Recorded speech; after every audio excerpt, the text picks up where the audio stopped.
ولسمشر محمد اشرف غنی وایي هر بنسټ کولای شي چې یو خیالي طرحه ولیکي او افغانستان ته توسعه کړي، خو موږ ملي وثیقه چې اساسي قانون د لرو او داسې طرحو ته اړتیا نه لرو.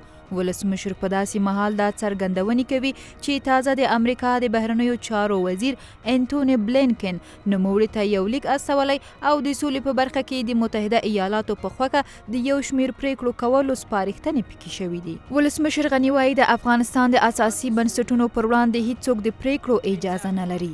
هر نهاد میتواند خیال و خواب را در کاغذ بنویسد و راه حل برای افغانستان توصیه کنید. این کاغذها هم در گذشته نوشته شدند، حالا هم نوشته میشوند و در آینده هم نوشته خواهند شد. وثیقه ما قانون اساسی ماست. با وثیقه دیگر ضرورت نداریم. د ولسمشر لومړي مرستیال امرالله صالح هم نن یوې غونډې ته ویل د افغانستان او امریکا ترمنځ اړیکې د متقابل احترام پر بنسټ دي او کچيري دا اصل لمنځه ځي افغان ملت به په جریان کې شي. هغه زیاته کړه افغانان غریب خو با عزت ملت دی او هیڅ چاته به اجازه ورنه کړي چې ورته په کم نظر وګوري.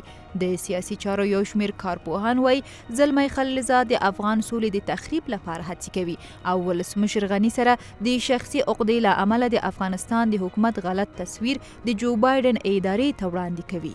دوی وایي دغسې لیکونه پخوا هم د افغان دولت په آدرس لیږل شوي، خو د یو خپلواک او مستقل هیواد په توګه د ولسمشر غني په کارونو کې اغیز نشي کولای.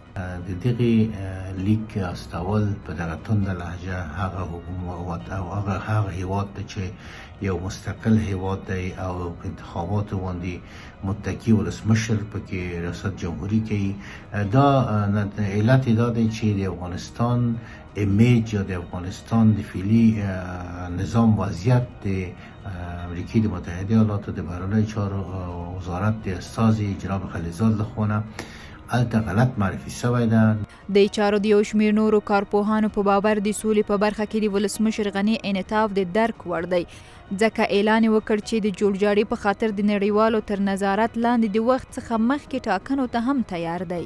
او دا هماغه نظام دی چې د امریکا په خوښه او په ملاتړ باندې د بن له کنفرانس څخه وروسته منځته راغلی دی او تر هغې نه دې خواته په لسګونو په سلګونو حتی په زرهاوو افغانان قرباني شوي دغه نظام دپاره.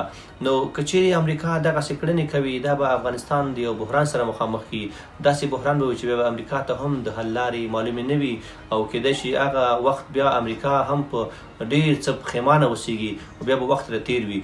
باید امریکا خپلو کړنو ته خپل اعمالو ته کاملا متوجه اوسیږي، نه افغانستان د بحران سره مخامخ کی او نه خپل ځان ته او نه نړۍ ته سرخوږی پیدا کی. د نړیوالو اړیکو یو بهرني متخصص هم د امریکا د بهرنیو چارو وزیر لیک عجیب او ناسم ګڼلی او لیکلی دی چې د افغانستان نظام د بن کنفرانس پر بنسټ جوړ شوی، لوی جرګې ټاکنې او د امریکا سره تړونونه کړي دي. په ټولنیزو رسنیو هم ګڼ شمیر افغانانو لیکلي چې د افغانستان نظام د زرګونو سرتیرو په وینو ساتل شوی او د امریکا، پاکستان او طالبانو په ګواښونو له منځه نشي وړل کېدای.